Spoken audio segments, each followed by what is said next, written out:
All right, welcome to the Lemoyne Center's history class. I'm joined today by Sabina. Sabina, say hi. Hi, my name is Sabina Chaudhary. I'm from Nepal. Very good. All right, so talk to us a little bit about the borders of Nepal, because I don't really know really well where it is. Nepal, it is located in South Asia, between India and China. Would you say then that Nepal has sort of infusions of both Chinese and Indian culture, or which would you say has more of an effect?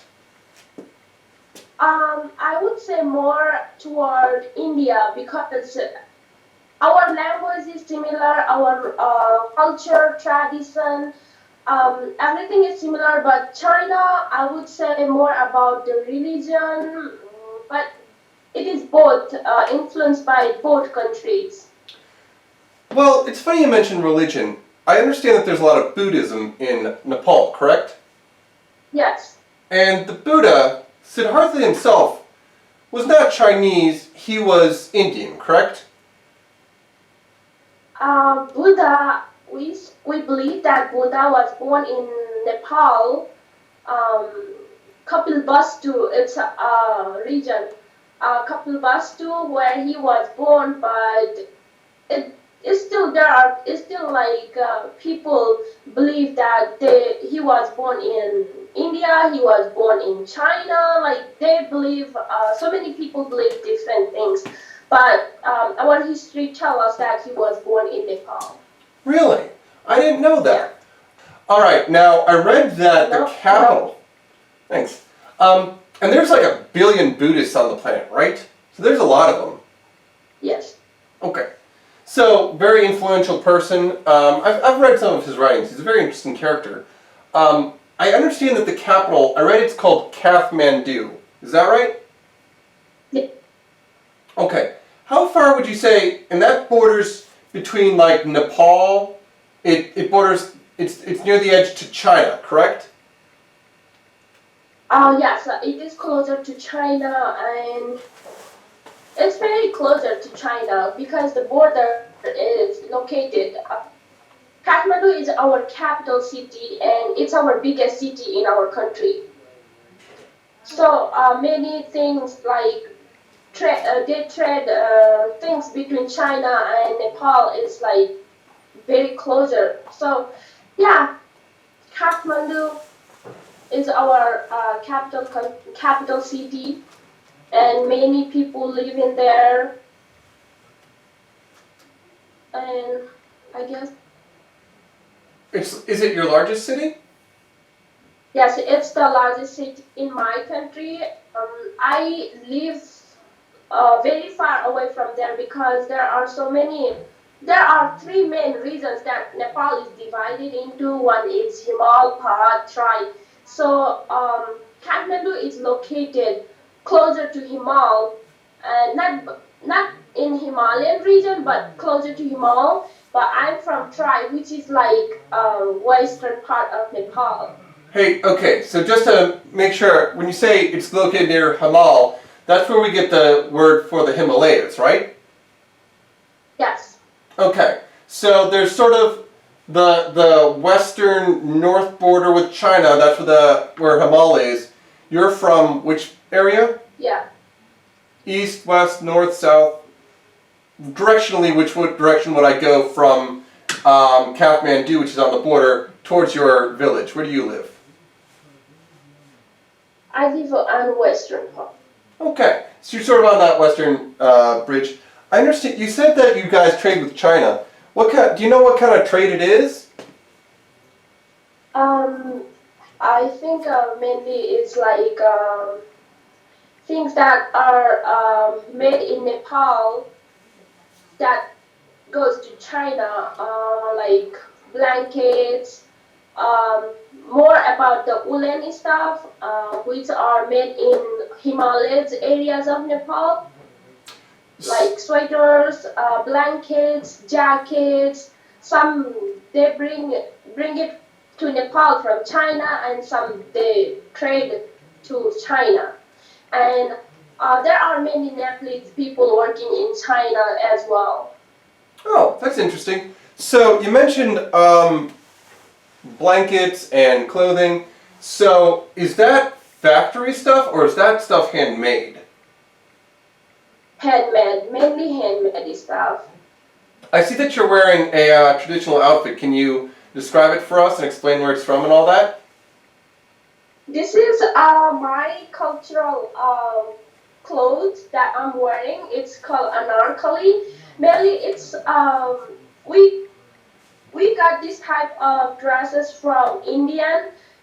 It's like our culture or tradition is very similar to India. So like we kind of share our clothing, our food and everything. And this is called anarkali, and I'm wearing right now. Anarkali? Is that right? Yeah. Hey! Hey, listen. You know full well that English lacks a lot of those compound vowels, like the DH, like for Yeah. dharma. We don't have that in English. So when I say something right, I'm very happy about it, you know? All right. So, anarkali. All right, good to hear.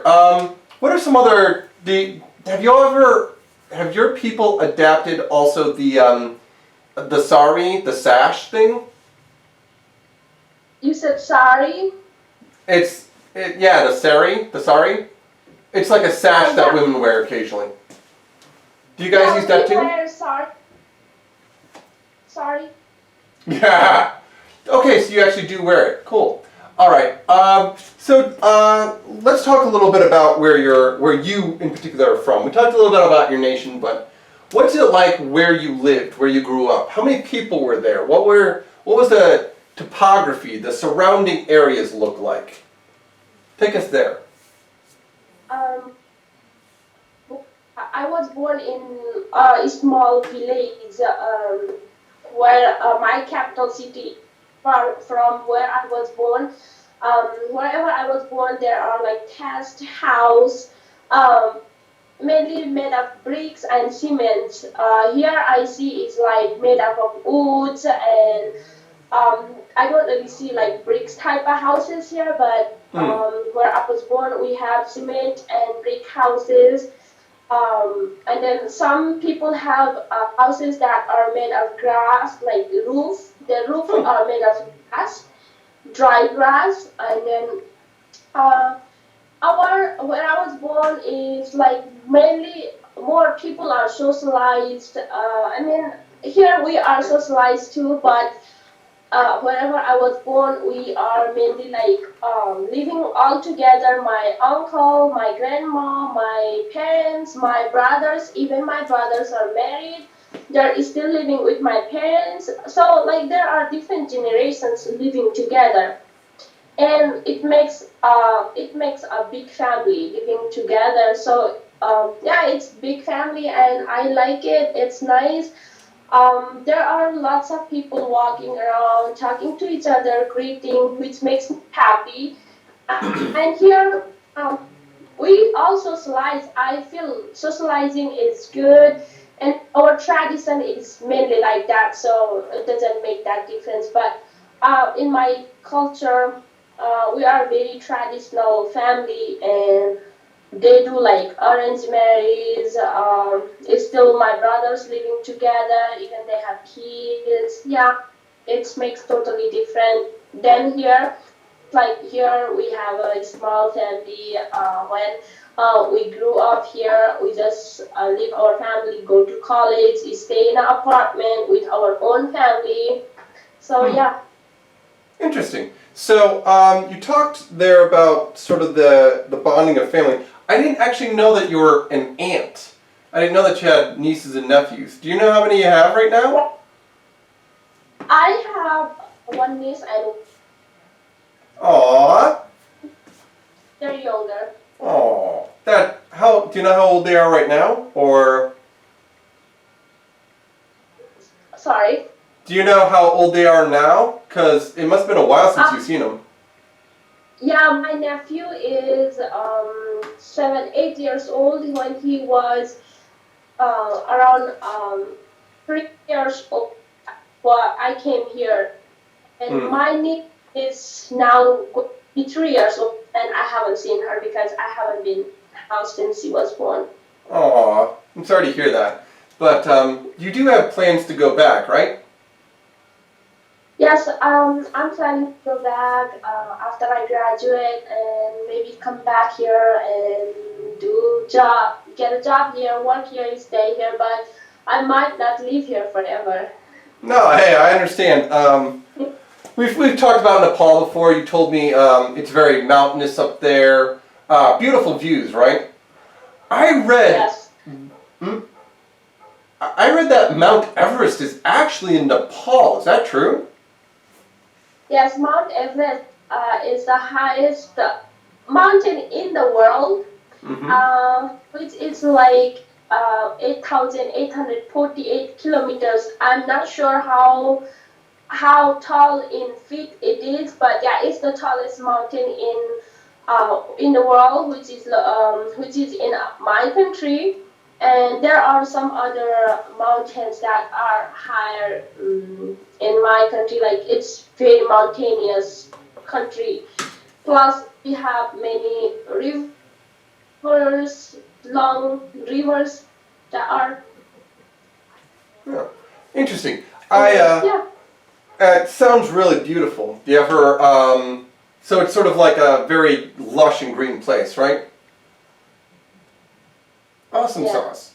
I That's good to know. As I've been doing some research, I know that a lot of times mountainous countries have a harder time getting new technology and information in. In America, this is yeah. actually a struggle with Pennsylvania and West Virginia.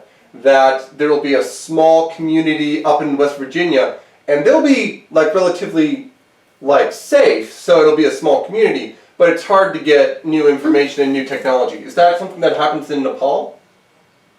Yeah, it's Nepal is already like it doesn't have that much technology as other countries. It's a developing country, so now it's still getting support, but we don't have that much technology. It's mainly in Himalayas region because it's higher and they don't work that much in the high areas. So yeah, it's a hard time, and then there are not that much like internet connections there as we have here in every house. Nepal, that not that much. So it's hard to get like I mean I can think of like six places off the top of my head where I can get Wi-Fi, but in Nepal it's actually hard to get a hold of internet computers. Do you get to see? Yes. Does your family have internet? Do you get to Skype with them? Oh, you mean my family? Yeah. Actually, yeah. Since I came here, they had that. I could talk to them. We have a Wi-Fi in my house, but I guess in my village, our house, my family was the first one to get the Wi-Fi. But there are not much. I think there is only one in my village. But like, yeah, it's really hard to get one, and it's expensive too. Yeah. I mean, especially when it comes to economy, as you're going through college right now, I know it's difficult not just to get the actual material out there, but also someone who can build it and maintain it and network. So Yeah. I know it can be very tricky because it's never just as simple as like picking something up from a Walmart and then taking it down. All right. Well, I'm glad that you get to Skype occasionally with your family, see your adorable niece and nephew. Let's talk a Yeah. little bit about sort of the background. Can you tell me a little bit about how Nepal was founded? Nepal, I read that there are so many theories that describes how Nepal was found, but I know it's one is that like they believed that people from India, they were I said herders. I think that's how you say cow shepherds. Mm-hmm. Like yeah, those people came to Nepal, and that's in Nepali, it's mean Gopal. The cow herders are Gopal in Nepali. So like Nep means cow herder. So when they came to Nepal, that's Oh. how we get the name of Nepal. And there in Buddhist, they believe that one of the goddess poured the water in whole Kathmandu Valley in Nepal, and Nep Maya means like a holy, and then Pal means like cave, so like holy cave. That means Nepal is holy. That's how I guess Indian, one of the Indian cow herds came, and then how they originated Nepal. But yeah, um, I do not know that much history, but that's how I know Huh. since. Well, if it's that ancient, it's likely that really nobody knows how it started, right? Yeah. Okay. Well, that's one of the things that's Yeah. great about being American is that our history is all written down. Basically, since the point that our country started, even when it was found by Europeans, they wrote. I mean, Christopher Columbus made a journal, and that journal was then copied out. But if you talk to the Cherokee or any other indigenous people, they're often like, "Well, we've been here forever." So I can understand it can be a little bit more difficult to say, "Well, where did we come from?" Well, somebody wandered over a mountain, right? You mentioned Yeah. cow herds. Are cows like a big part of Nepalese lifestyle? Cow is our national animal, and Aw. probably people that as a secret animal. So we do not kill them. We do not eat beef or anything. So it's cow is like kind of main religion part of Nepal. Hmm. Um, I also read it's water buffalo, so it's a little bit different than the cows that we have in Pennsylvania, correct? Yeah. Okay. Well, I was about to say, because one of the things that we're going to be studying in this unit is we're going to look at the history of Washington, the county, and apparently we're Mm-hmm. big on beef here. I didn't realize, but there's actually a lot of there are a lot of cow farms up here and dairy farms. So that's something Even though you're a world away, you're all the way over in, like you said, Southeast Asia. Even though you're that far away, there's actually something that you happen to have in common with Washington, right? Yeah. And then agriculture is like a main occupation in Nepal. So farming cows, buffaloes, sheep, goats, those are type of farming they do in Nepal too. Awesome, awesome. So tell me a little bit about what brought you to America. When I know that it was a woman by the name of Dr. Miller, but what was it about coming to America that really appealed to you? I came here to education that we don't have in my country. So yeah, mainly because of education that brought me here in United States. Hmm. So I got a question for you. It's a little bit about perspective, but what is something that you wish that Americans would adopt from your home country? Something like, you talked about how beautiful the scenery is. You talked about the rugs and all the, respect for animals. But what's something that you really wish that Americans would do a little bit more like the Nepalese? I wish American would do more is like about the community and people around they look after. So in my country is like anti-ethnic, not anti. I mean multi-ethnic, multi-racial, Hmm. like that. It's multilingual. So we have so many languages, so many traditions, cultures that we see in Nepal. I think it's fun to know more like interesting thing that about my culture. So here is like community. We have good, but like we even like we don't see people walking around. They mainly stay inside, and they're like not so work. They for um, on like technology here. So we don't Hmm. really people around us, and but will be like walking on, you'll be with everyone outside. And yeah, Americans um, walk around. We just walk around with our noses in our phones. no, it's like when you just here is like mainly we stay at home, even we go to college classes and then go to our room study. But Hmm. like in Nepal, you would see people outside, even like I mean, it's their main occupation is agriculture. So they're farming, they're always outside working. Here is like more, you're working in the offices that you just Hmm. stay in work and like, yeah, you're you are just inside of the houses. It's not that common to see people around, you know. Yeah. No, I hear you. I know that that's actually something that last week the both Will and Muhammad brought up about American culture is that there are more people here than there are in Senegal. There are more people here than there are in Cape Verde, but they Yeah, talk to each other less. They're more likely yeah, to lock themselves in their rooms and go online or watch television than they are to yeah. visit with their neighbors or go fishing together. Yeah. Yeah, as I said, in Nepal we don't have more technologies. Like it's hard to have an internet, so it's like they don't use their phone that much, and they just go outside and they talk to face, not in through the text, through the phone calls. You know, All right. So you mentioned a diversity in language. How many languages do you speak? I speak 4 languages. Four. Can you list them for us? My official language that all Nepali people speak is Nepali. And I have my own ethnic language, which is called Tharu. And I know Indian language, which is Hindi. And I guess I know English too. Congratulations. Thank you. Yeah. So you have, when you say your own ethnic language, can you give us a little bit of understanding of like what that means? Because bear in mind, almost all of them, basically all of America speaks English.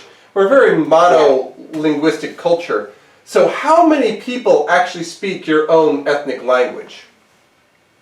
So Nepal have like tribal type of regions in Nepal, where many language. I mean, people that live in different regions have different languages. So my cultural people, my ethnic people are like 7% of that live in my country are around like 7% that are my like people my Hmm. language that people like they live in a community which like we speak Taru. So if I live in one village, that all people will be speaking my language. So if some people live in different place, like closer to my village, they have a different language as well. So it depends where you are living in Nepal. Interesting. It's funny that you mentioned 7% of it. I know that sometimes with talking from some of the tribes from Africa, it can sometimes be that very few people actually speak the tribal language. So it's good to know that about, you said 7%. That's about a tenth then of the whole nation has that sort of language. And then you break down language barriers by speaking Hindi with each other or Nepalese. Um, So mainly we speak our when we are at home we use our ethnic language. So mine is Tharu. I talk to my parents in Tharu language. Like my friends where I was born will be Tharu language. Mm-hmm. But when I in Nepal, like in other parts of Nepal, I do not know their language. I will be speaking Nepali because Nepali everyone knows Nepali language.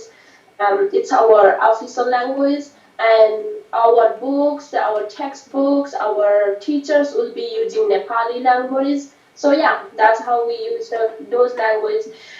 Hindi language is very similar to my ethnic language that I speak at home because I guess it's similar, so it's easy to learn, easy to understand them, and India and Nepal is very closer to each other, so we kind of see their people and then they see us.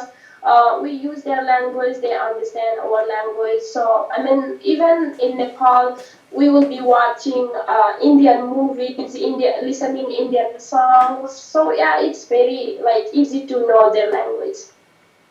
Nifty, nifty. I know that it's always kind of interesting to me how people from other places have a habit of like picking up different languages. I know that Will speaks like 6, so it's kind of interesting that you say that you learned Hindi not just by like being bordered with India, but also you import their movies, and so Yeah, like Bollywood stuff. You watch that?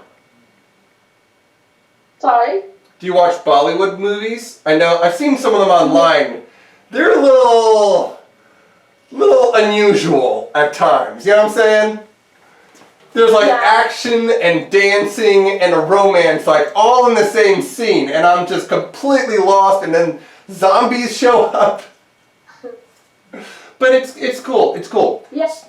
So tell me a little bit about your diet. I know that, see me, I'm a big fan of Indian food.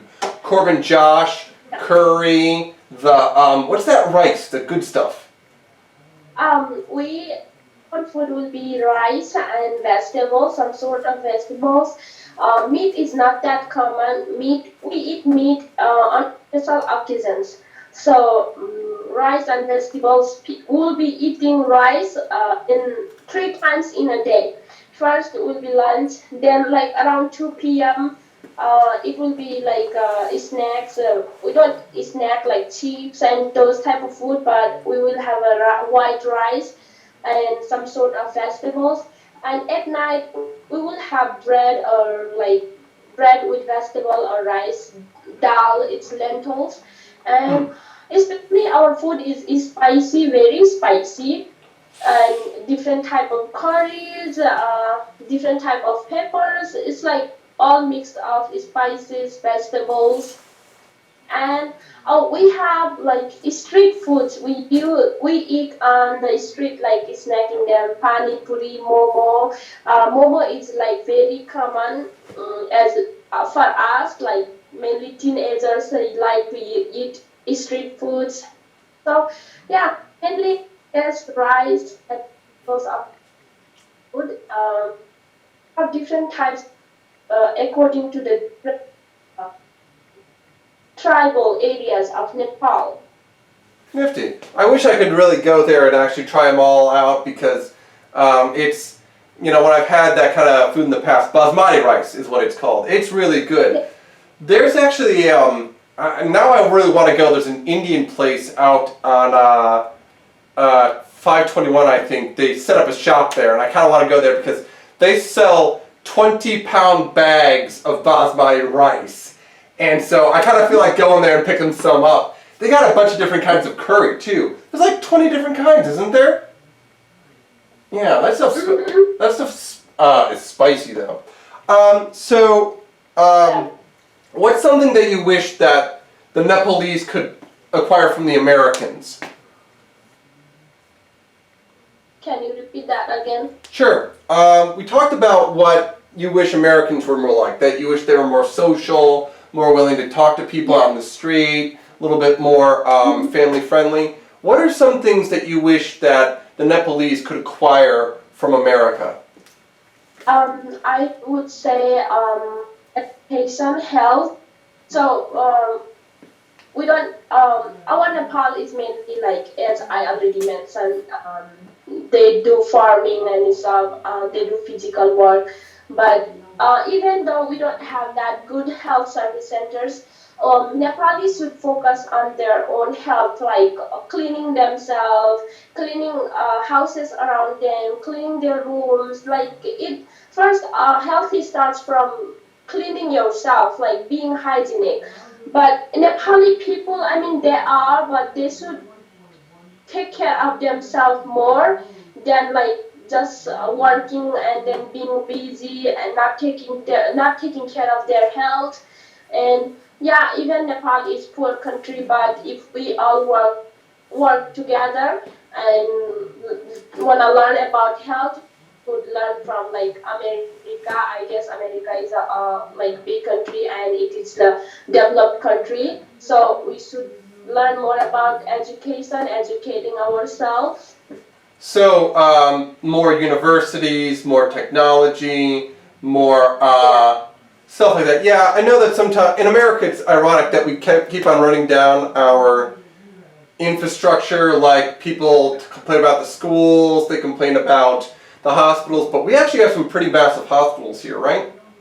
Yeah, here we have very good opportunities here, and then it's like we have small colleges, small universities, and it's different than here. And here is like they have really good facilities in the schools and everything. It's easier way to learn.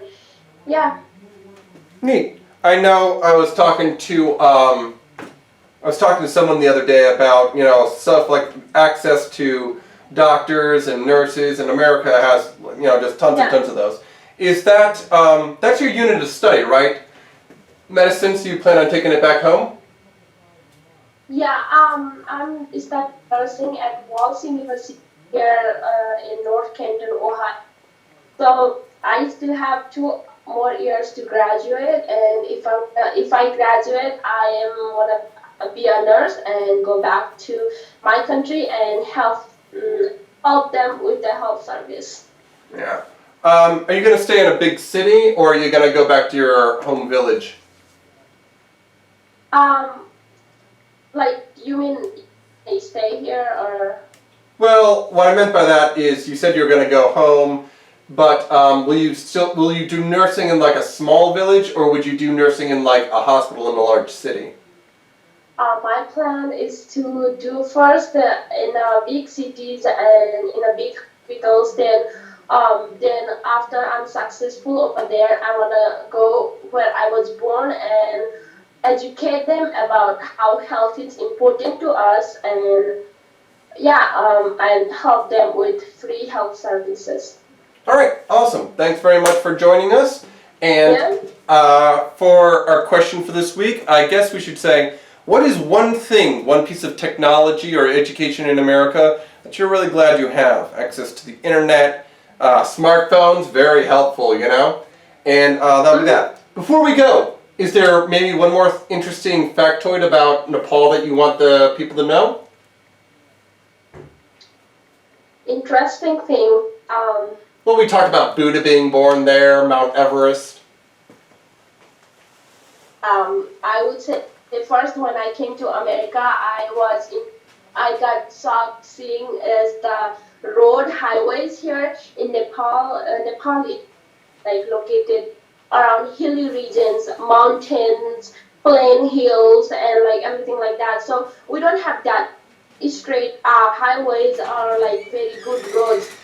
We have roads that are closer to rivers, so like there are so many accidents going on in Nepal. And then so mainly like we have buses transportation, and not that much people have cars in my country than we have here. Here is like everyone has car and everyone drives car, but in Nepal we use buses for transportation.